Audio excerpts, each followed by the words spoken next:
So today we're going to start with Mario. And Mario believes that healthy organizations focused on high performance and a worthy mission will lead our society through an inclusive transformation. He sees this as the ultimate desired result of DEI. At best, interconnecting good people at all levels to be progressive and united while creating accessible opportunities for people they serve. This inspires a culture of growth and interdependence where everyone has freedom to explore their full potential. So take it away, sir. Thank you. Thank you very much. Good morning, y'all. Good morning. All right, let's have a little fun. We get an hour and 15 minutes together? Is that what y'all signed up for? Okay, look, qualifying expectations is one of the most important things you can do before you start a meeting, right? Within sales, so I want to make sure we're on the same page. Thank you for that intro. That's my my lofty aspirational version of, but we got to start with what we believe though, right? You know, as a matter of fact, I'll just jump to the next slide as I'm thinking about this. It's, you know, what I believe is more important than what I do. What I believe in is more important than what I do. And what I believe in is that if done right, business can be a catalyst for good in the world. If done right, business can be an opportunity for everybody to convene around a worthy cause, a mission, a purpose, something bigger than them that we lean into together and decide that, like, hey, let's make this happen. Let's accomplish this goal. And the way that we do that is to stretch ourselves to be the best version of who we are, and thus being the best version of the team. And if we're stretching that way, then that means I've got some things to learn along the way that'll make me a better version of me. And that means I can learn from you, JP, I can learn from you, I can learn from you, and we learn from each other, and that's what it's all about to me. And then I can speak firsthand. I came from a family that loved me dearly, but we had a little bit of change and challenges along the way. You know, folks got divorced and moved around a bit and all that stuff.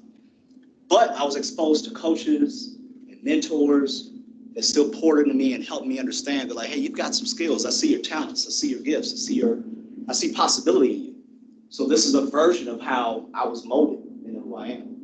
So how cool is it if the Naperville Chamber of Commerce can create these types of forums?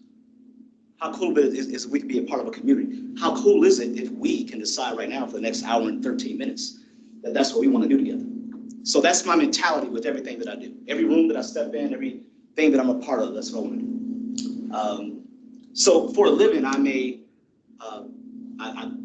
been in sales. I started as a recruiter with a very boiler room type company. Who's seen the movie Boiler Room? Okay, highly recommend that. Wolf of Wall Street. You know, I still got a little bit of chaos in my mind the way that I think about sales, but that's part of my motivation. But I started with a firm that was like that. Was there for 8 years. Got into sales management, some leadership. Everybody would ask me. My territory was like from Oak Brook to Joliet. And they would ask me, "Is Mario, are you with a minority-owned business? Because we need minority women." I'm like, I'm minority. Like, what difference does it make if the business is or not? Like, let's work. But then I started learning what that minority business space is, and hiring diverse folks and then working with diverse firms are different initiatives. And let me make sure I spell this out for you in a way, because sometimes people get too caught up on skin color and race and all that. But they were looking for diversity, and there's benefits to it with different ways of saying things and different ways of getting business done. Something different than the same suppliers that they've been dealing with all the time, right? So I left this boiler room type firm that I was with and went to work hand in hand with the guy that had an IT staffing shop. He had about 15 people, helped him grow to about 30. And I left there in 2010, and I've been with Papa's Group ever since. And so I'm the vice president of sales at Papa's Group. We have a team of about 30 people. It's a national contingency labor, staffing, workforce solutions type game that we're playing. It's very hyper. Lots of partners that we deal with, lots of different problems we're trying to solve. It's almost impossible to train somebody to do the job in one lane and be successful. They got to master like 10 different lanes, you know, because you never know what the customer's going to throw at you at any time. I don't share any of this for any reason of just sharing my resume. I'm trying to get you some perspective into who I am and how I think. So I brought up this whole thing around diversity for a reason. And I also purposely said that sometimes we get too caught up into, you know, appearance, right? each one of you all has something diverse and unique to offer based on the profile of your business, the mission of your business and what it does, and your differentiation and so on. But you also have to be aware of what your personal differentiation is. And so when I'm thinking about helping people connect to who they are as a seller, I'm often asking like, hey, well, what's up with you though? Like I hear the differentiation of your business. Sometimes they don't always spell that out clearly either. But let's assume that you got the talking points of the business. But then what about you though? What's the experience like working with you? What's your differentiation? What's your gift that you're offering into that one-on-one interaction or the business relationship that you're looking to get into? These are things to think about, right? So let's clarify a couple things. So we're gonna skip past that. I want to know like what you all really want to get out of today. I'll fold the slides up if I need to make sure I'm delivering on what you need. One of the most important things to do in a business is to qualify in a meeting, to qualify why you're getting together, right? So qualify the time, but the other thing is, what's a good result of this meeting?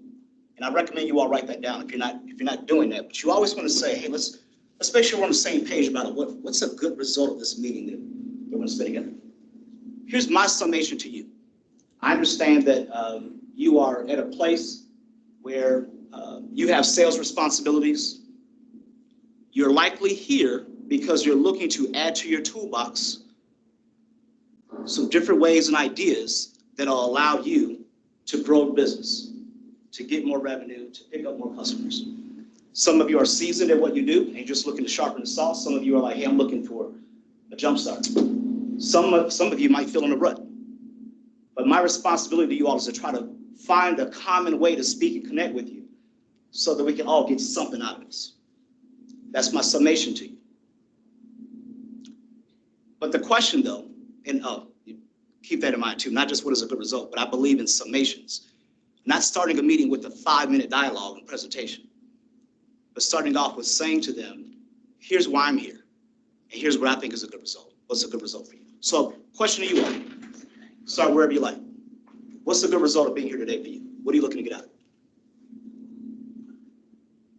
Well, I came in with the thought of, I don't know what I don't know. So Yep. if you can just one little nugget, then I'm good. All right. Drop a couple nuggets. That's cool.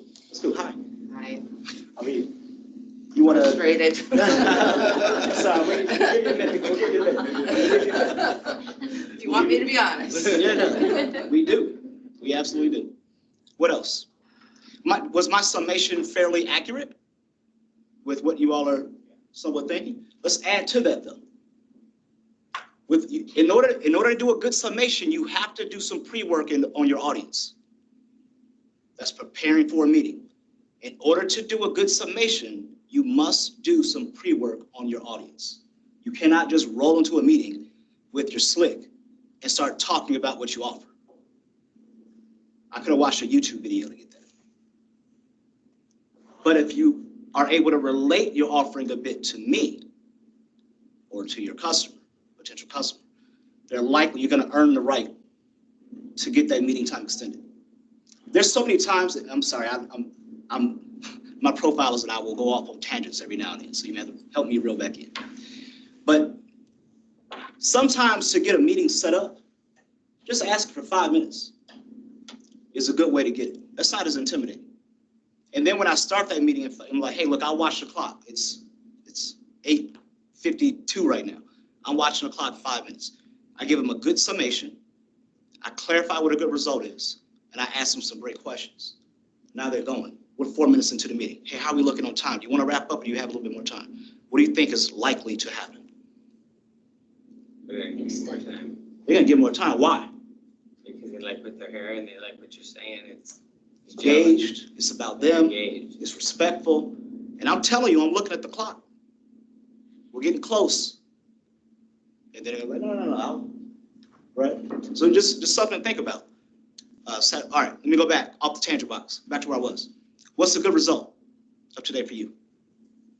Expand on what you heard. Getting them to book, landing the sale. Landing the sale. Getting them to book. Those are two different things. Getting them to book and then landing the sale. I'm just separating it. So for you specifically, is it truly both, or are you more interested in one or the other? Getting them to book. Getting them to book. All right. So a lot of what we're talking about already should be resonating with you, like just getting their attention, right? Yeah. Yeah. What else? Talk to me. Structure and process.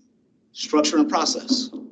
Give me more. What does that mean for you? I know what I do. I know what my end result is, but I get to it kind of as I go.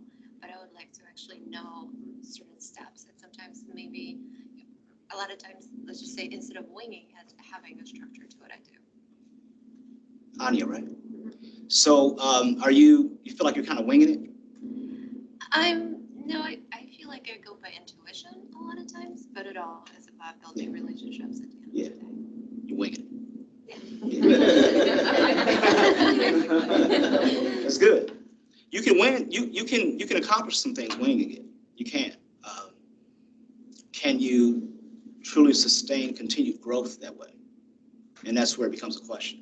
Because at some point it could become a capacity thing. And how much are you maybe, so you could be gaining, but how much are you missing out on if you just keep winging it? You don't know the answer. Wow, I closed 5 appointments or 5 deals this month. It's fantastic. But could it have been 8? You don't know what you don't know, right? But some people, they just get satisfied with the 5. And they're like, well, I'm doing good. But the question is, are we striving to be the best version of ourselves? So I'm speaking from the heart to you because I'm somebody that naturally just was winging it. Sorry. And you're answering right on point, exactly. All right. Cool. What else? You want to introduce yourself first? Oh, hi. I'm Mary Lynn. Now that you're ready, you know what I mean? I'm Mary Lynn. I come from DeKalb, which isn't a big deal, but for some reason, there was 6 miles of 35 miles an hour, and you get past it, and I have no idea why. And then I couldn't find this building. This building is not easy to find. So let's just say Parking isn't either all the time. I couldn't even find it with the GPS. But anyway, so all that. My name's Mary Lynn. I actually own a travel agency called Meaningful Travel and Retreats. Background, my husband and I have owned successful companies and have one that's over 20 years old now. Wonderful. So I understand business. I have a process for my business. My big thing is because I've been so busy raising kids and coming alongside our businesses, applying it to mine and finding people. Like networking that's what I have to do. I mean, that's why I'm part of the chamber, but it's like nobody calls, so I'm like, where do I, drag people and just call me. I just need one person to fill out my inquiry form. I got this set up. I got the questions. I know what to ask. I'm like, you just gotta call me. I don't even care where you go. I don't even have to have been there. I can find the answer. You know what I mean? So just call me. Let me come alongside you. So when you go out into the market, you find people. I have to because of I'm trying to build a network a little, right. And you get sales and you get out of that. But what you're saying is you kind of want to just sit back and let the inquiries come in.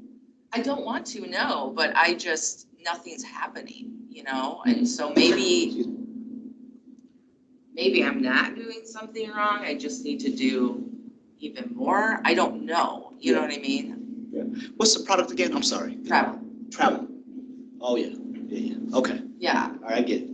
So it's all relational. I mean, lots of things are relational, but this is like 100 zillion% like relational people and nurturing. Yes.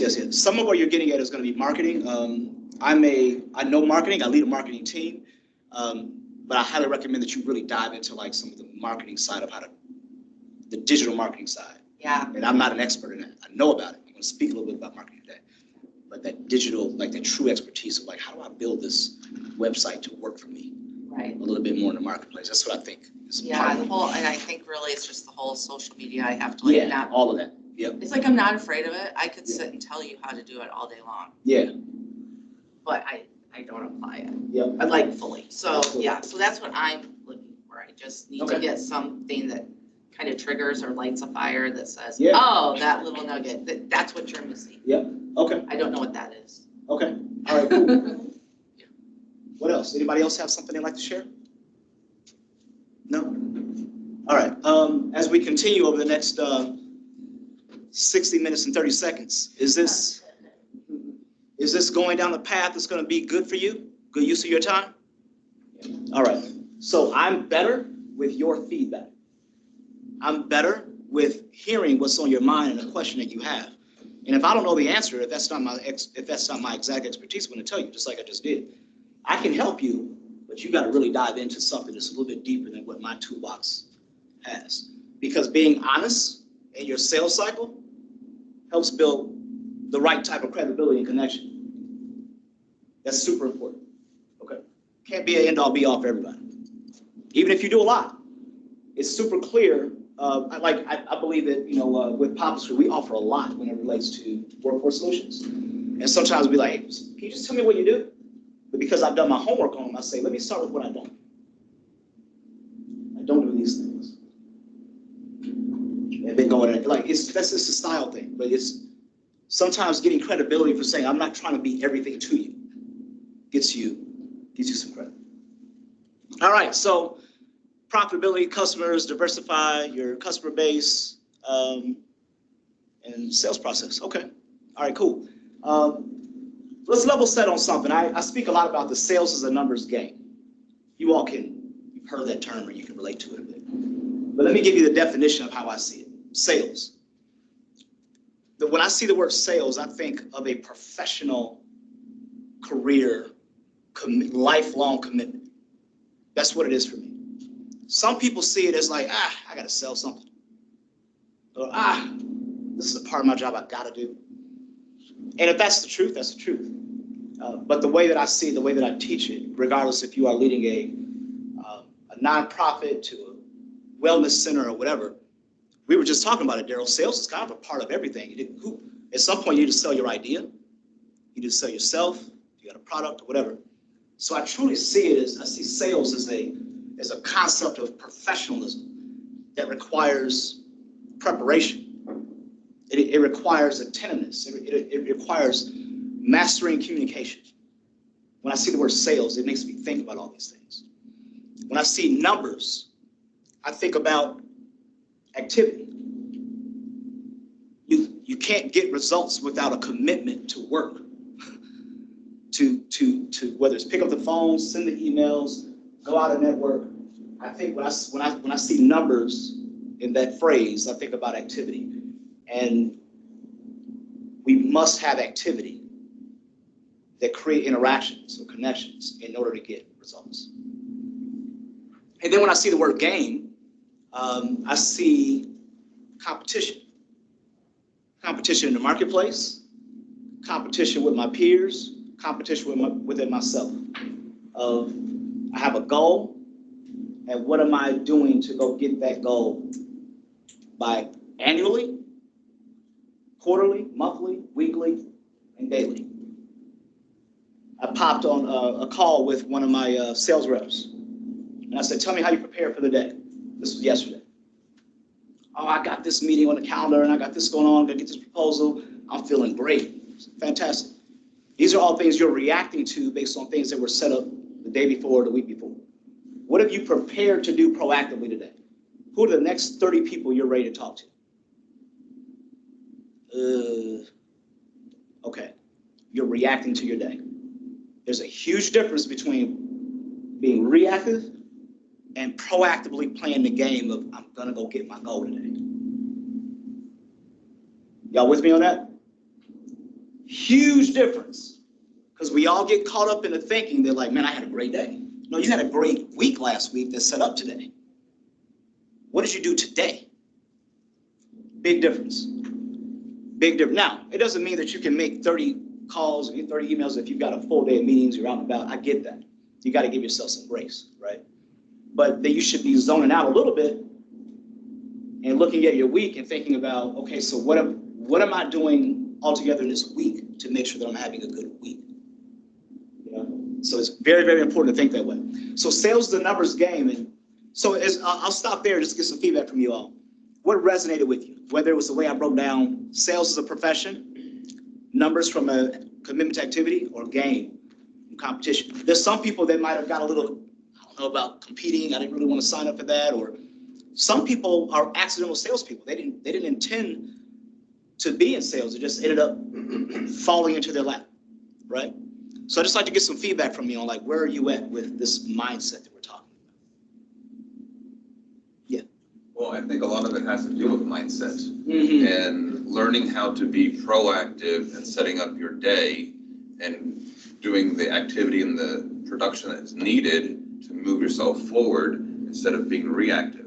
I think that's just huge right there. Yeah, yeah, And absolutely. I think so many people are living reactively Mhm. that it's not about going out and getting the sale. It's learning how to become an attractive person so that you attract to you what you want. Yes, And you only do that with the mindset that you have and the activities that you do. yes, that's good. That's real good. Real good. Anyone else? That describes what I need. There it is. Yeah. All right, you're good, done, bye. There we go. All right, see you guys later. Good Gotta ball. go. That's right. Something, no, yeah.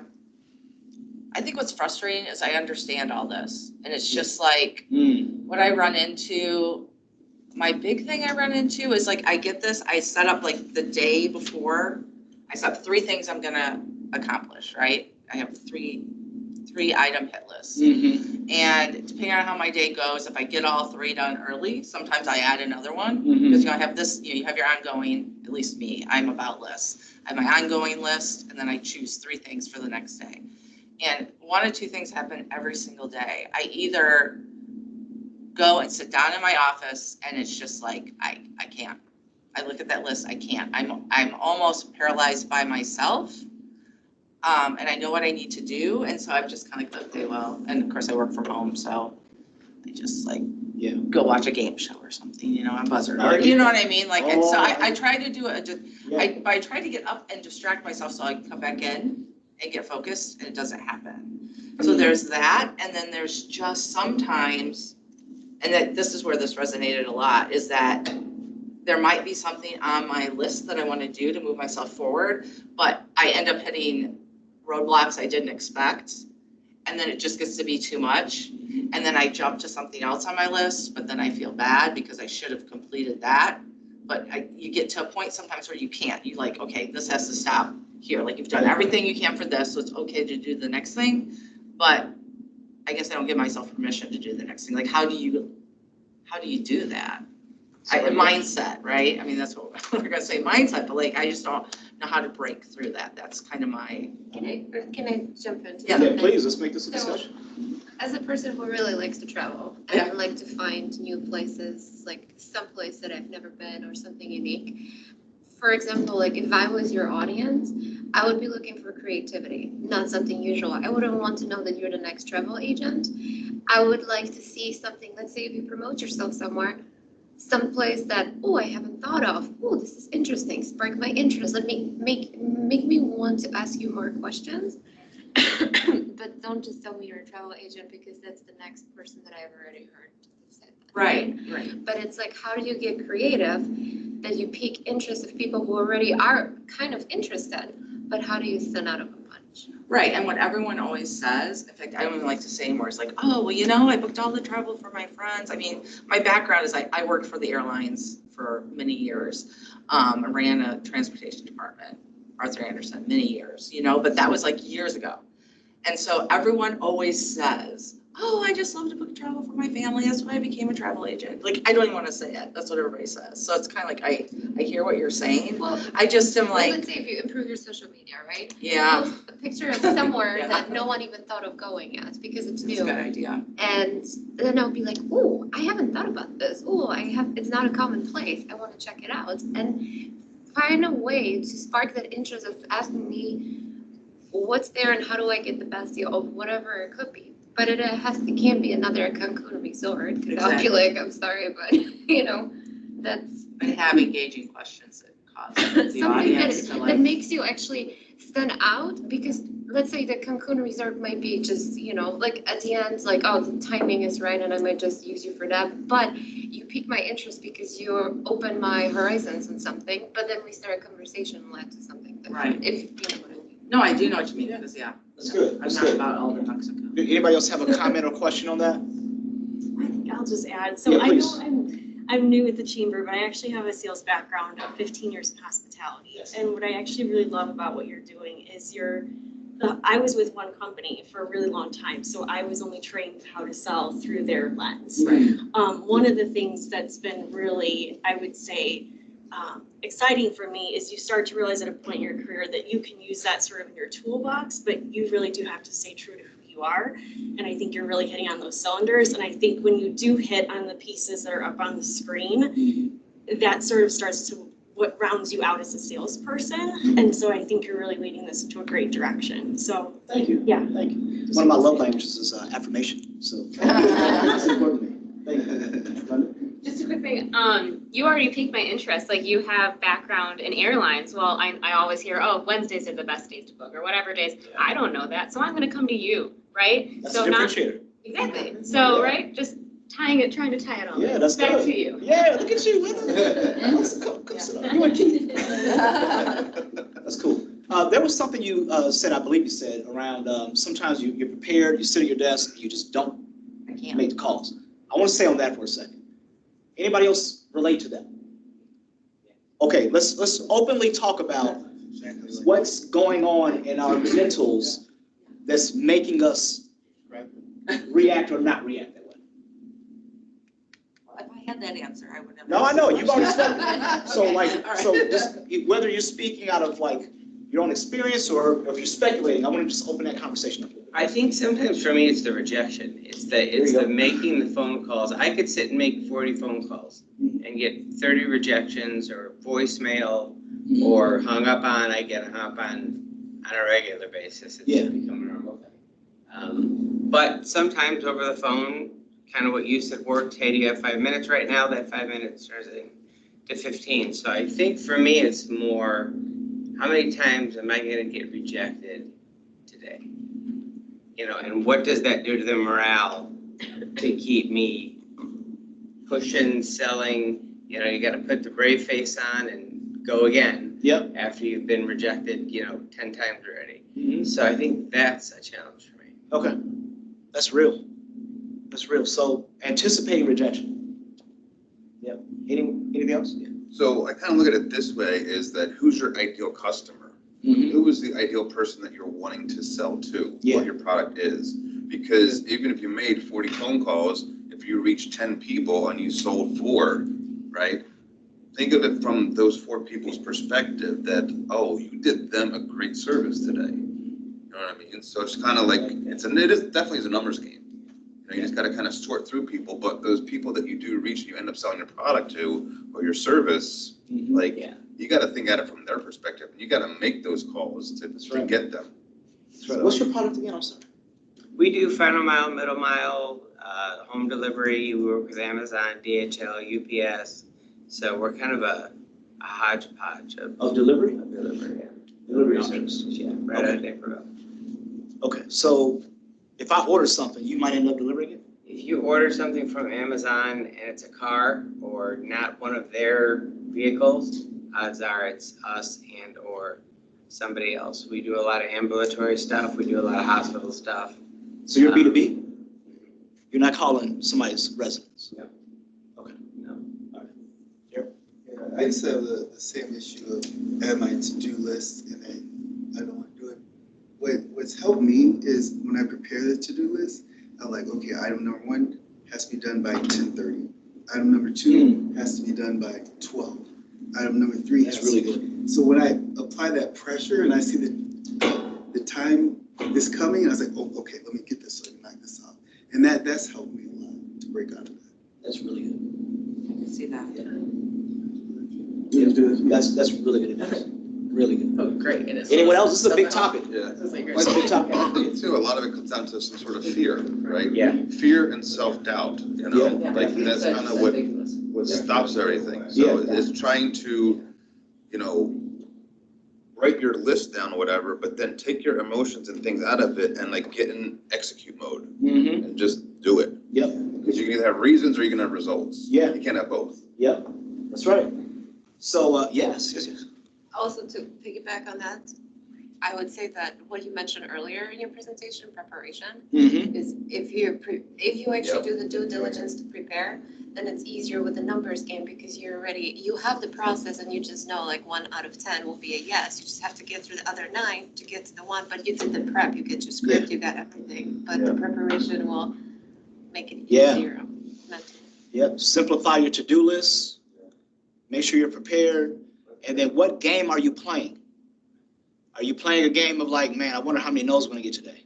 Or what you just said, what are my odds to get the 2 yeses that I'm looking for today to make it a good day? Sometimes people go into a day and they're like, man, they're looking at their bank account, they're looking at their reports, you're looking at the wrong data. The data you should be looking at is maybe the calendar, how many appointments you have booked in that week or that month. Or the game of like, I just need to get 2 people on the phone longer than 5 minutes a day. That might be the goal. Or you might say, I want to get 2 meetings booked today. What game are you playing based on your psychology? I have some sales reps, I'm like, look, just go make some friends today. I'm not even thinking about a deal, I'm not thinking about what you sold. I just want to know, we're going to go there, and I just want to know what friends you make. And they come back like, oh, Mario, you won't believe this. I talked to this guy about a delivery service. I'm like, hold on, time out. Tell me about his name, tell me about his background. Like, could you all be friends? Because I know where their psychology is. You know, and if I just build them up from the standpoint of making friends, then after friends, then tell me what you learned from your friend about their business. You see what I'm talking about here? Sometimes we're thinking about the bank account. Well, we need to just scale it all the way back to just the root of like, what do you really need to do? You need to build a relationship first. And we've all heard that 100 times, right? Yeah. People buy from people they like. They trust. It's Yeah. just, we've all heard it. Yeah. Yep. Absolutely.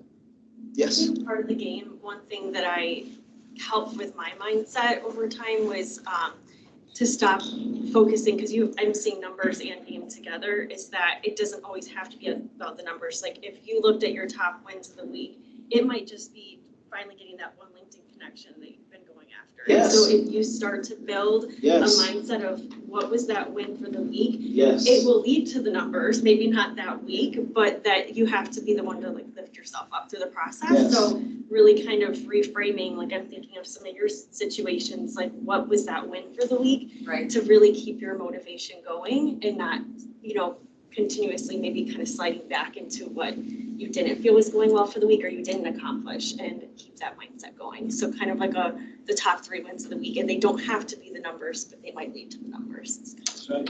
Almost like, you just have to let yourself succeed. You have to believe that, I guess. See, I say I guess, so obviously we all know the answer. Yes. Or I like don't. Yeah.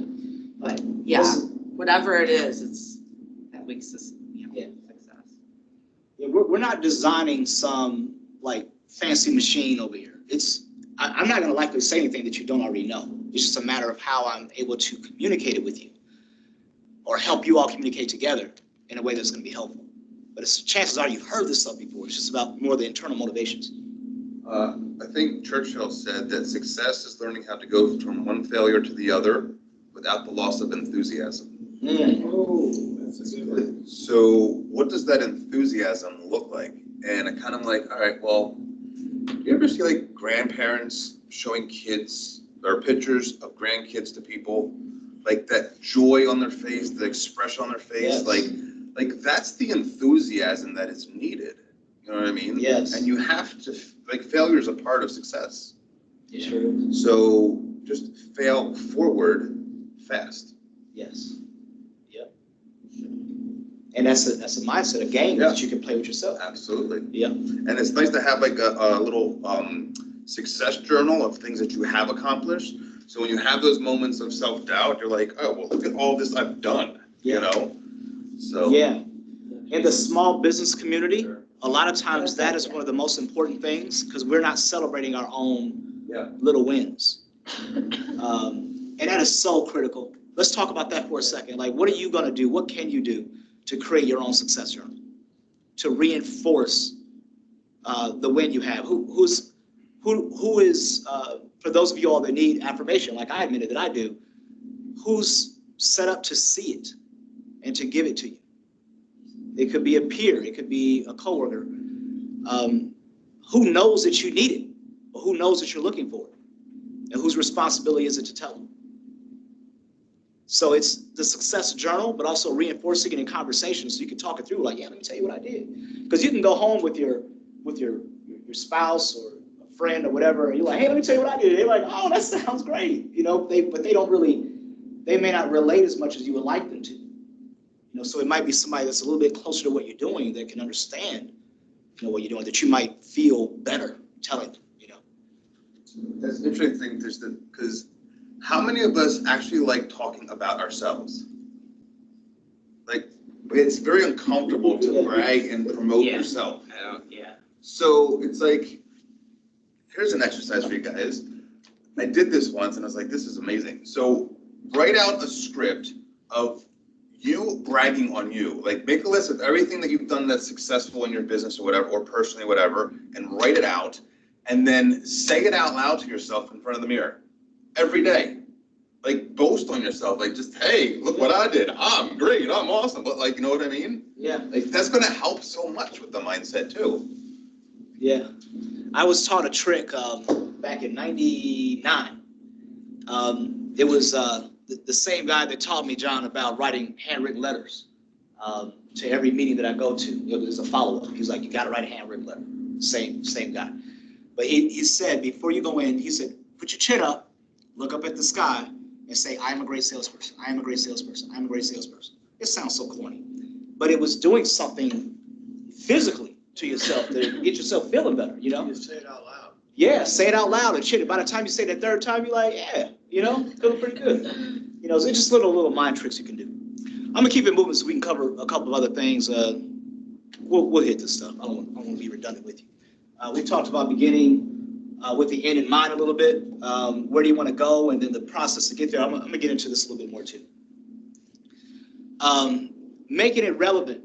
We touched on this a little bit too.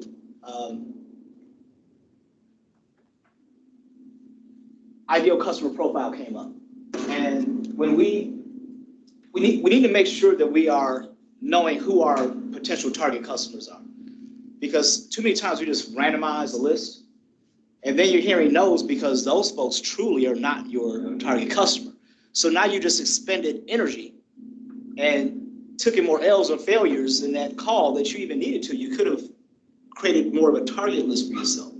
You know, so just being very, very clear, like, and being able to articulate, you know, what industries or demographics or segments are important to you. In the world that I'm in, we sell every vertical, but I catch salespeople all the time. I look at their list, like, hey, who are your next 5 calls? Where I'm going to call CDW that does like software solutions, then I'm going to call American Airlines, and then I'm going to call BMO Bank, and I'm like, man, how are you going to shift your value proposition with 3 different industries?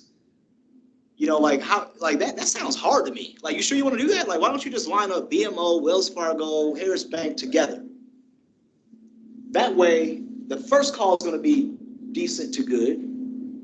You're going to have a little conversation and learn a little bit about the industry. You're going to, with your research, you're going to look at their annual report. You're going to do whatever you do to prepare. Then by that second call, you're going to be a little bit better. By that third call, it's like, man, I feel like I'm rolling, you know, when it comes to what's happening in the banking and finance arena. So how about just doing that 15 times in a row or 30 times in a row? And for some of you, that might be all of your calls, just in one segment, you know, for a whole day or a week or a quarter. You know, like, I'm just going to really focus on the segment. Who thinks, just based on that, I don't want to go down this path too far unnecessarily, but who thinks they have the ability to segment that way? I set up, I take 3 verticals. Yeah. And I use the whole quarter for just those verticals. That's what we're talking about. That's all I'll do. And then if it's successful, if it works, we'll shift over to the next set of verticals. And then I just kind of start a cadence that eventually I'll get back to those other verticals again. Yes. What's the benefit to the person you're calling when you do that? Not just you, but the benefit to them. That's a great question. You got to think about that. So let's help them out with that. What's the benefit to the people on the other end by him locking in on one vertical yeah. or industry for the same month or quarter? There's a benefit to the person on the other hand. What is that? I think his mindset is focused on that industry. Yep, a little deeper. Knowledge Yes, that I might bring to Build on that that. industry. knowledge. How I pique cool. your interest by, I mean, I'm diving deep into who you are, what you do, Yes. where you go. Yep. So the industry itself, and also caring a little bit, maybe you look at their LinkedIn profile, you look at some other stats that you can find, Yeah. so you can connect some dots. Hey, I see you've been in this industry for the last 15 years. I know your industry has been through some twists and turns Right. during that time. I'm really curious about how you've been able to sustain and grow your career. Is that person likely going to be a little bit interested? Like, this person did a little homework. They're gonna talk. They're likely going to talk. Before we even get into what I do, hey, look, I sell a solution around, distribution. But first, I noticed you've been in the industry for 15 years. And talking to some of your peers, because I've been focused on your vertical, this is what I've been learning. And to see that you've been thriving, it's just really interesting to me. Love that. Right? A little preparation, sprinkled in with a little industry expertise. That's the other thing I'm thinking about too. You can become an expert, so to speak, in that industry, by spending some time dedicated. So something to think about. Who needs your services? Looking for you. That's kind of where you were getting. What's your name again? Mary Lynn. Mary Lynn. I like, you want to try to reverse engineer it the best you can, but who's looking for you? So many times we're thinking about who we're looking to sell, but who's looking for us? Like, I sell a widget. Who needs this widget today? You know what I mean? Or who's going to need the widget in the next year? Who needs this widget? Somebody that has just opened up a shop that's looking to build some new battery that just got approved. They might need my widget. Or the shop that's like pushing out products every day, but runs into mechanical issues or, whatever. They might need some extra widgets in case something goes wrong with repairs or services. Like, who needs us? And so these are simple concepts, but we don't always stop to think about it. We just start working, right? So who needs it? That should help frame your list, and then ideal profile of customers. All right. This is it. I'm not looking to jump on you too much, but when you're talking about that service, or whether it's a widget or a travel guide or whatever it might be, whoever we're calling, we want to make it relevant. Like I just talked about in that example, in 15 years, turbulence, you've been growing. I'm interested in you. That's relating to them. Because everybody that we're talking to, there's an internal struggle, an external challenge, and a philosophical challenge that they're facing with everyone. So I want you to think about it within your business. I'll give you an example. So I provide, to simplify it, it's a staffing service, like temp service. Somebody needs people, they say, hey, I need them for a year, I don't want to hire them full time, let me call into this industry and see if I can get somebody to staff on my project. So the internal challenge is they may not have the recruiters with time to do it because they laid them off already, so they don't have the capacity to go find them. The external challenge that they may have outside of their team is like, man, I don't know that I'm going to need the people long term, and I also don't know if I can get it approved in the budget. I got to deal with my VP and try to get other stuff done. I don't want to have to deal with all that. Let me just use this budget over here that I can use for outsourced services to get somebody in. A philosophical challenge in that case is always going to be like, why does it have to be so hard? I just want to do my job. I don't want to have to worry about all this. I just want to focus on what I'm doing. That's a philosophical journey of most buyers. So within what you're doing, can you see what your buyer's internal struggle might be? Let's use a chiropractic, for example. What would be a good internal challenge that somebody on the, you want to think of it from a business or a consumer, individual? We can do consumer. Do consumer? So an internal challenge, what do you think one might be?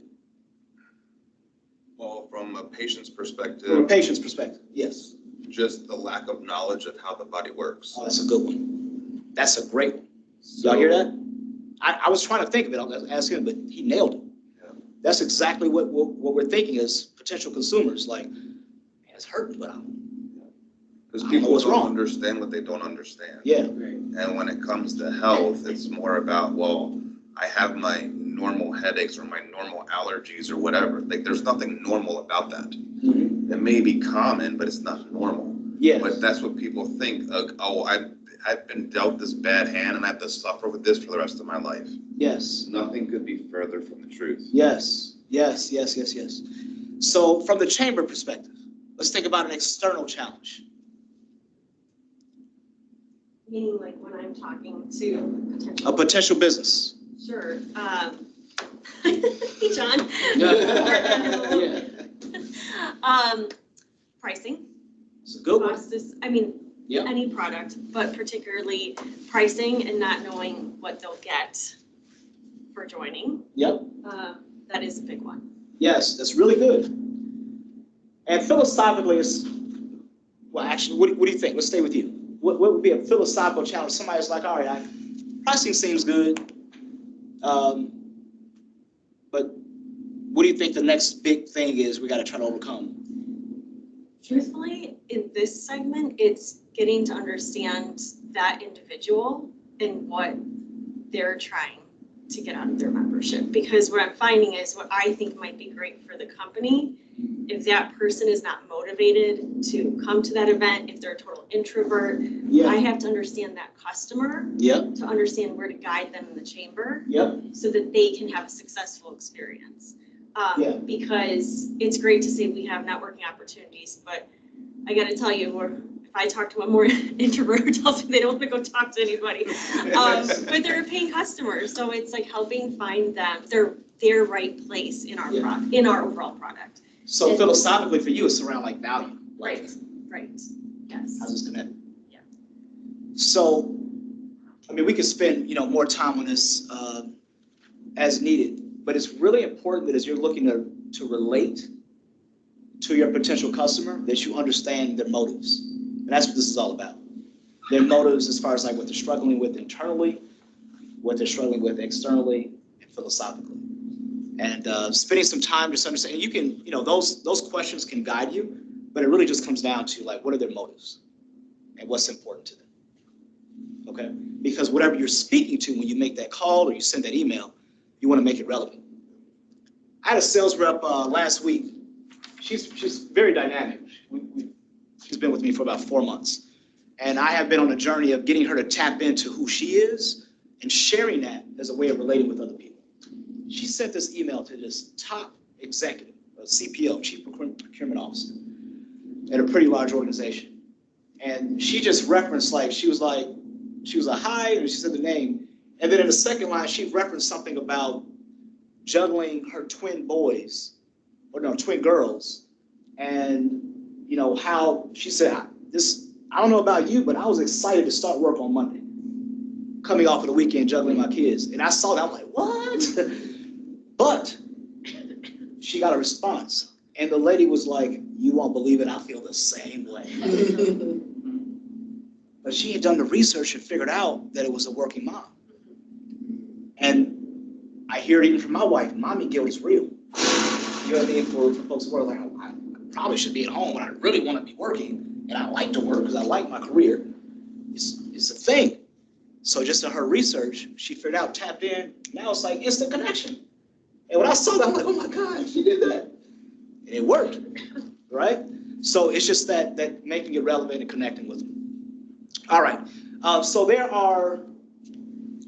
I have the rest of the slides. I'm more interested in talking with you than working through the slides, but the way that I have this organized is in 3 different sections. The unexpected salesperson, which is, it's kind of the baseline, like it's permission to even be in sales. Like you have to at least, if you're gonna be a level 1 and do the job of sales, you at least gotta be doing these things. So I'm gonna call those the must-have requirements.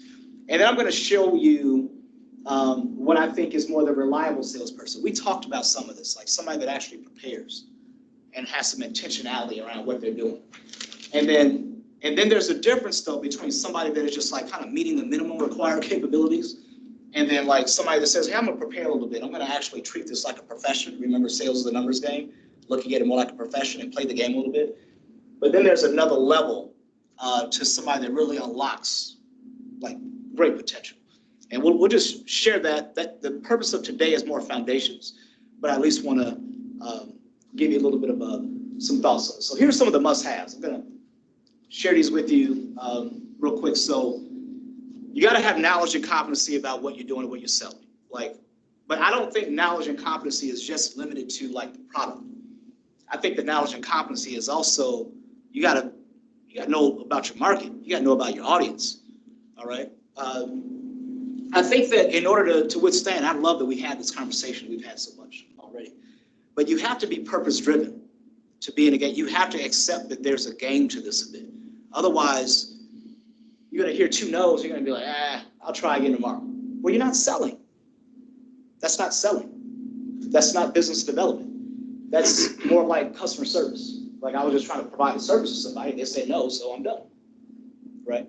So there has to be some integrity in that process and mindset.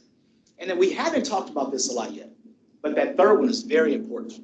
Listening. I don't know how we made it this far into the time together without talking about listening. How much should we be talking versus listening? You know, you heard you got 2 ears, 1 mouth type of thing and all that, right? I firmly believe you, John. I took a course from the Xerox several years ago. Yes.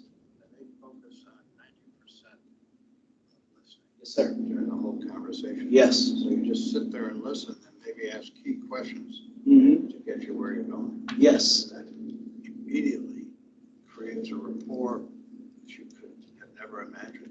Absolutely. There's nothing more important than to get somebody to talk about themselves. Yeah. Not only from a professional standpoint, but a personal standpoint. Yes. Like you can almost play a game sometimes when you're with peers or friends or potential, calls that you're making, but just ask questions. Don't say any facts. Just ask questions. And I'm telling you, we'll get far. I'll try to play the game. I'm not even in your industry. Just bear with me. Let me see if I can do it.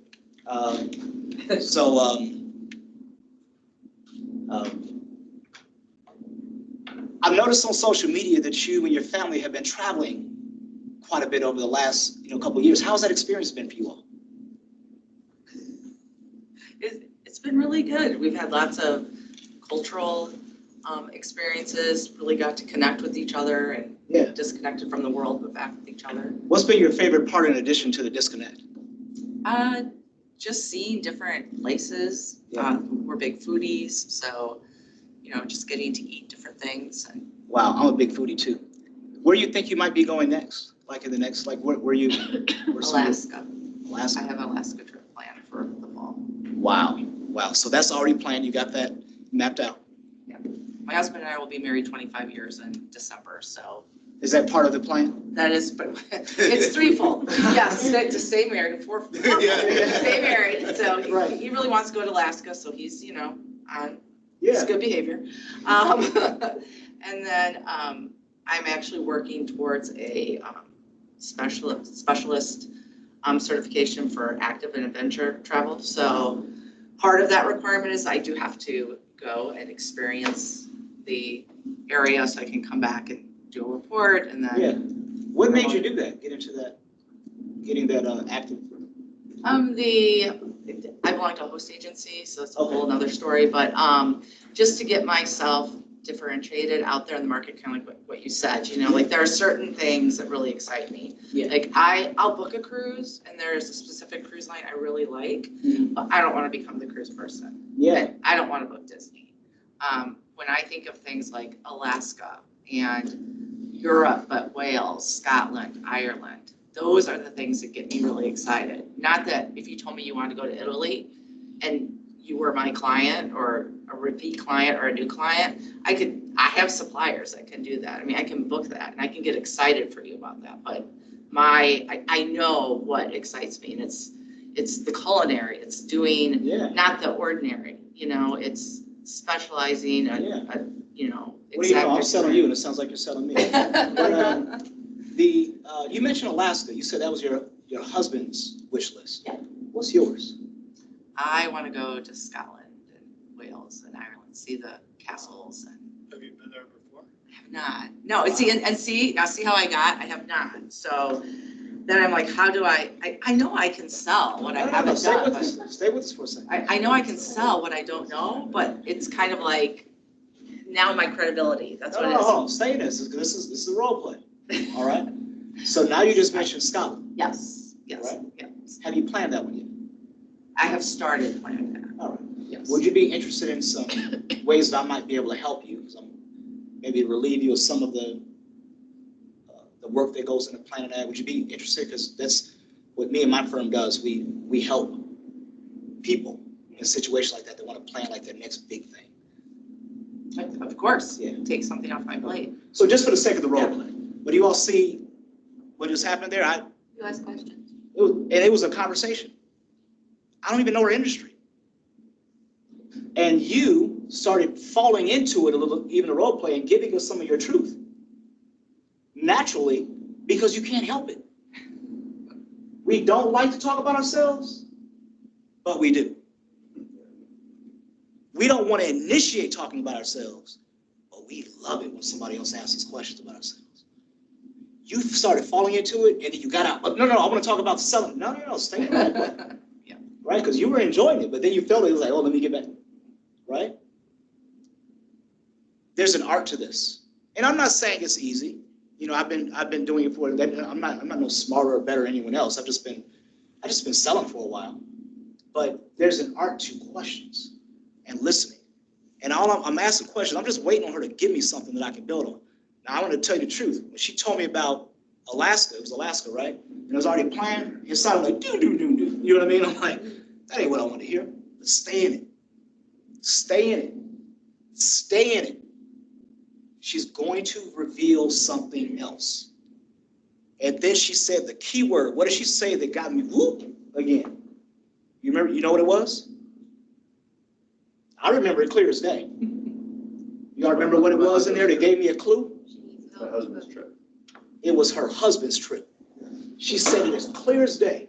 That's what he wanted to do, and that's what we're going to do for the 25th anniversary. That doesn't mean that she's got a bone to pick about it, but it was very clear that it was for him. And what was the trap question that I asked right after that? Well, not right after, because she went in a different direction of the conversation, but I didn't lose it. Listening and staying on task with where I need this conversation to go. So I'll let you go there and all that, right? But what was the question that I asked? Where do you want to go? Where do you want to go? Where do you want to go? And if you paid attention, I didn't just say, so where do you want to go? So where do you want to go? There's an art to that. Like if you start getting into the art of negotiation and all that, like the tonality and how you speak and the pace and all that. But you're in that moment, she's excited. Where do you want to go? It's going to just pull something out like, and it came out quick, right? There's an art to that side too, but I wanted to demonstrate to you what it means to really go into questions. Give me some feedback on what you heard and what you're thinking about now for yourself or just what you saw in that scenario. Want to just confirm this is landing with you the right way. Well, I think that, you're right. It's about active listening. Yeah. And you ask a question, and most people in a conversation are thinking, well, what am I going to say next? When are they going to stop talking so that I can talk? Yes. That's not how it goes. Thank you. It's learning about asking good questions, because from the answer that they talk about comes your next question. So if Yes. you're actively listening to that, Thank you. then you can keep the conversation going by seeming like you're interested in who they are. Yes. And that's so hard for us to do because we come in prepared. Yeah. Prepared to do what? Tell them what I want to tell them. Here's my marketing slick. Here's my differentiator. Here's my pricing. You ready to buy? Well, I shouldn't say nobody, but the odds of somebody buying like that, I don't like that game. It's not fun to me. I actually don't think I'm selling anybody anything. Like my mindset toward it. I know sales is a numbers game and all that, but I don't feel like I feel like I'm trying to help somebody solve a problem based on my toolbox. I'm gonna have a conversation with you. And guess what? We could have gone down that path and I might not have heard an opening. But Now, 5 minutes later, 10 minutes later, now you feel good about a conversation with me. I'm asking questions. I'm interested in you. We have a relationship started. I may not have found an opening, but now I'm going to be like, I'm going to have the opportunity for you to know more about me and who I am. Now I have somebody that may refer me to somebody. Or down the road could need my help. Yes. Also, just like looking at the picture of the conversation is going back to rejections, right? This is not a rejection conversation. This is exactly what you're opening a relationship, and there could be different venues. Yes. So just because the first is a no, there's so many other ways to look at it. It's kind of hard to reject me if I'm not even pitching you anything. I don't want to pitch you. I want to earn the right to be on the phone with you through my preparation and my research and my interest in you. That's all I'm looking to do. So it's the pivot. Well, explain what that means to you.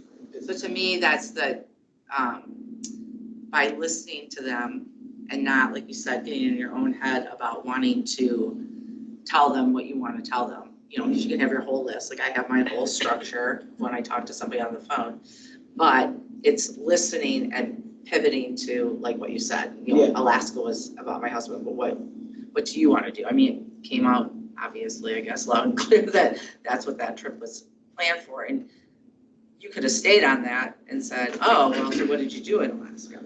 You know, oh, well, there are other places. And you know what I mean? You could have just kept it depending there. on what my offering is. But yeah, but you pivoted to, you know, put the conversation where you did. I mean, I don't know if that makes sense. It does, but okay, I'm glad you brought that up. There's an art to even the pivot. You can't pivot too fast. No.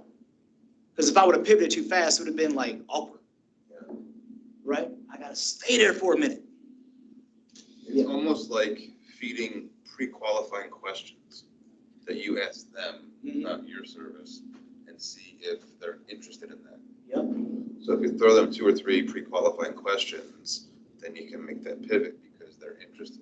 Yeah. So if you throw them then questions and they're not interested, then you know you don't need to pivot. Yeah, absolutely. So you don't want to enter the conversation without them having a clue about why you're together. Remember, you have to declare the purpose and what a good result is. But hey, look, I'm in the travel space. I help families, you know, make their dreams come through traveling.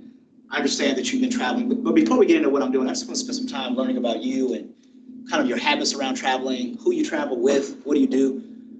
Maybe there's a way I can help. If not, I can give you some good ideas on other things that you can do. Does that sound like a good use of your time for the next 5 minutes? You like that? I do like that.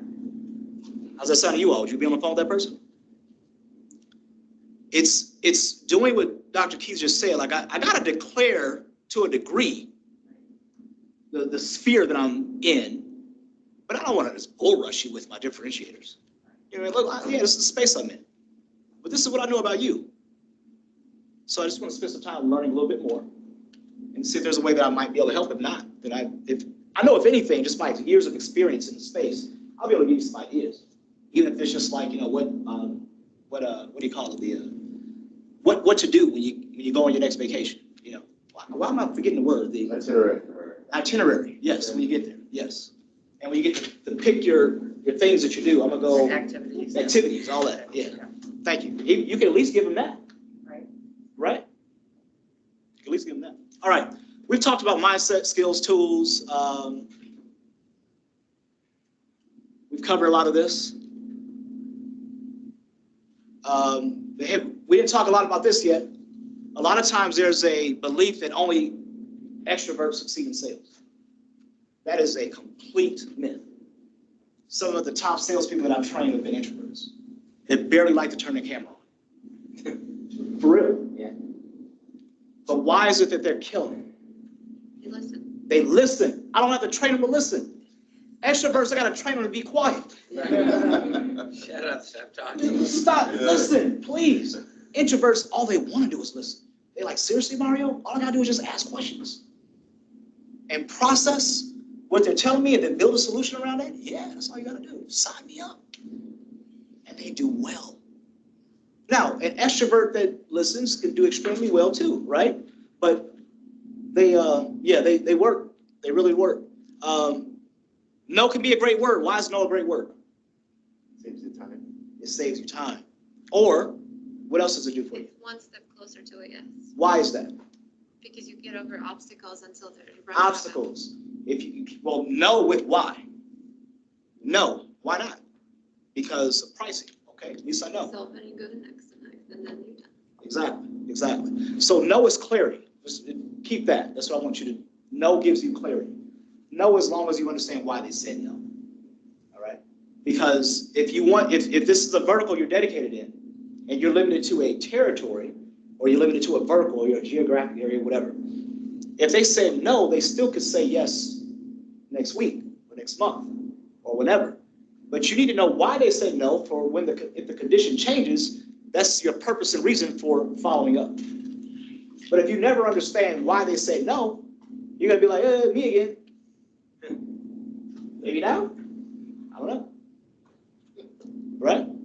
No, why not? Because of your price is high. All right, well, how are you going to still achieve your goals and get access to other members and networking opportunities or, ideas of where to travel without a solution in place? Well, I'm gonna keep shopping until I find something cheaper. Cheaper, okay, let's do that. But before you move on to find something cheaper, let's just revisit again what you said is important to you. You said that you needed access, you needed data, you needed somebody that was an expert in really knowing where to go and what to do, or whatever it might be. These are the things that you said. And just before we get off the phone, I just want to make sure that I did my job the right way of knowing what's going to be required for you to say yes. You need all of these things at a cheap price. So now when I follow up with you 30 days later, I'm going to cheer for you. And I really mean it. I hope you get what you're looking for.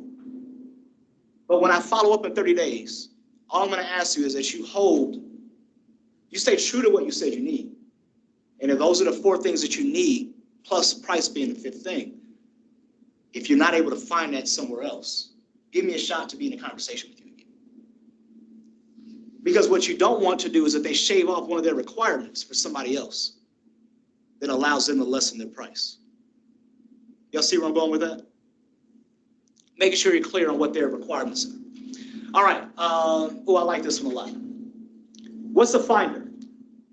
In the spirit of finder, closer, developer. No, I'm sorry. Let me set this up a little bit more. So these are characteristics of a salesperson. Salespeople are typically really good at finding business, closing the business, or developing. Developing meaning like growing, providing great service, nurturing, and so on. Where people are usually naturally a good fit into one of those. Usually.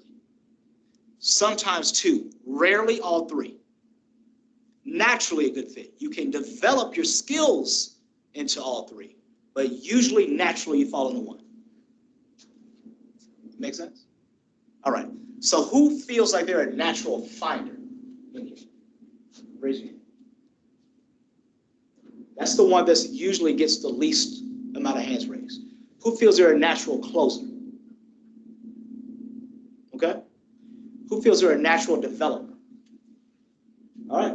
That's usually what the odds are.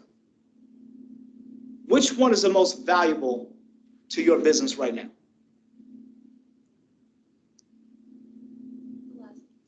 I would say developer for mine, because it would be more about, we've closed the sale, but there's so much more that they still have. Yep. There's so much more that we could still do. Yep. How do we develop that? How do we continue that, further that conversation, further that, information to get them to go, oh, you also do this. Okay. Yep. Let's talk about that. Absolutely. I like where you're going with that. So you have to be aware of what's being asked of you. And where's your natural skill set fall? If there's a way for you to work your natural skill set, do it. But if you're being asked to do something different, that means you have to get mentally prepared for what's being asked of you. Which one typically pays the most? It's a fun question. Typically, which one would for you as a business leader, which one would you reward the most? Based on what you need right now. I'd say closer. Closer. I don't know if there's a one right answer. Yeah. Some would say finder, just please give me. I'm the subject matter expert. I just need somebody to go out and find the opportunities and usher them to me, and I'll close and develop. I just need somebody to find them, right? All right, stage 2. When you get into like, okay, I'm out of that accidental phase, I'm doing this a little bit more regularity, much better listener with empathy. Remember I listened, I said, what about you? I've set that up to be able to ask an empathetic question, specifically about you. A desire to win, they're more competitive. They research and plan all the time. When you're getting consistency with your approach and what you're doing, you're getting good at this, you're always researching and planning. Always prospecting. It's Saturday morning, you're prospecting. You're at church, you're prospecting. Always prospecting. Everything is a possibility. It never shuts off. People ask me, what hours do you work? And I start laughing. What do you mean, what hours do I work? I'm always trying to grow. Always. I'm trying to grow my business, trying to grow myself, trying to grow my family. It's all blended in. I start my week every week. I block out what my kids need, my wife need, and then everything else is open canvas. I'm going after it. That's how I look at it. I'm not thinking about a 9-to-5 mindset, but I'm not in that accidental phase. I'm going into this as a profession. It's what I do. Constantly feedback. Good with feedback. On the spot feedback. Tell me right now, what can I tweak? At all times. Some people are like, I'd rather you just pull me to the side and talk. No. Tell me in front of everybody. I don't care. I want to get better. That's when you're starting to get into somebody that's more, we're talking about progressing as a salesperson, becoming reliable for results. It's somebody that is usually very, very good at getting feedback. I'm gonna go past this one. You asked about process, Anya. Yeah, you asked about process. This is the process that I've been teaching at Papa's Group. We learned a lot from a lot of different sales plans, but basically you all can write this down, take a picture of it. The first step is you got to do discovery, asking great questions. You all saw examples of that. Just keep asking questions, ask questions. The next thing is you want to align to the problem. Not any problem. Somebody can say that hey, my biggest problem is that I'm trying to find, I'm trying to find pants that my son can wear to prom. I don't do that. I can't align to that problem, right? So when we're asking questions, we got to be listening for what we can align to, and aligning is a skill. You start probably very general, Dr. Keith, around health, but at some point you're trying to align them, right, into some of the services that you offer. So how can we help? How can you help? And then you have to get to the point of being able to present a plan, right? And you have to be able to articulate that plan about what do you do and how do you do it and how do you do it better than perhaps some other options that they have. Very important that you think of it in those phases. What do you do? How do you do it? And then how do you do it better? You have to be able to articulate it that way when you're presenting a plan. And then the evidence is going into that phase where you're providing the service the right way and turning them into a reference. All right? And then driving great results. Skip past this. We talked a lot about this.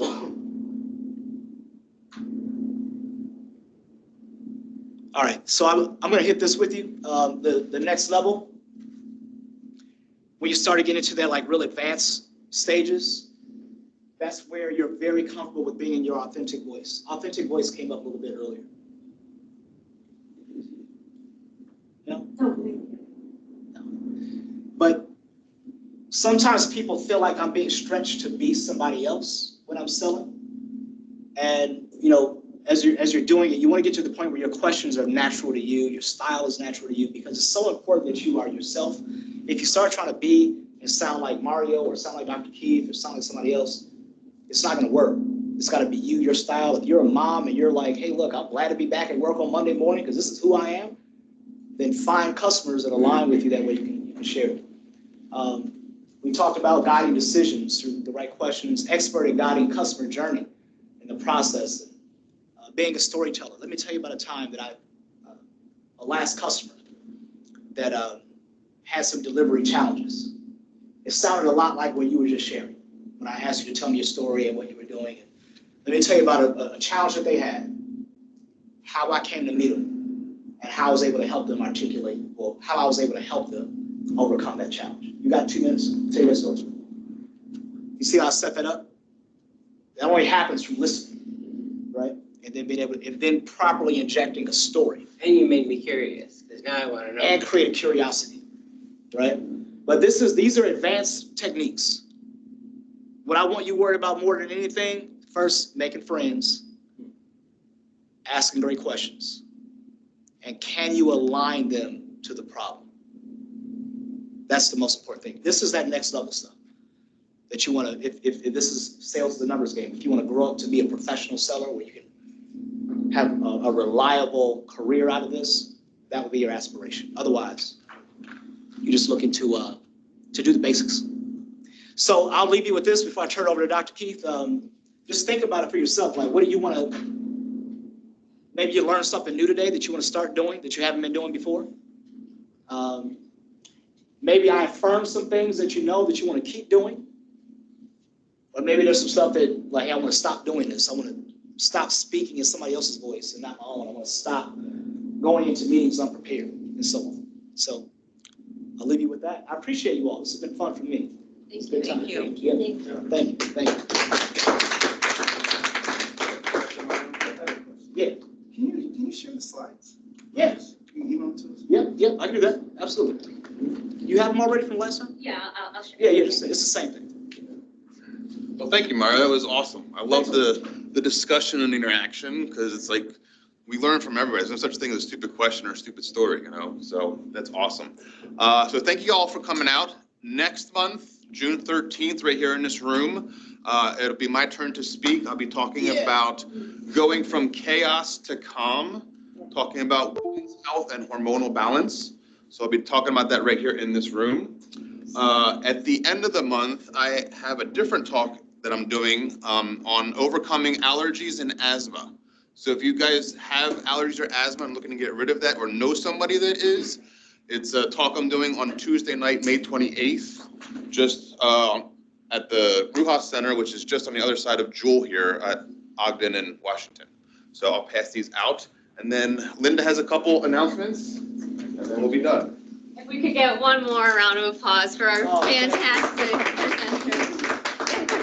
Just a couple updates of upcoming chamber programming. This evening, G&G Pediatric Dentistry and Orthodontics at 4:30 p.m. is hosting their ribbon cutting. We would love for you all to come out and celebrate them. And then next Tuesday, May 14th at 5 p.m., we are hosting our business after hours over at Citygate Grill. Please join us. Please take donuts, and we will hopefully see you next month. See you guys. Yeah, there we go.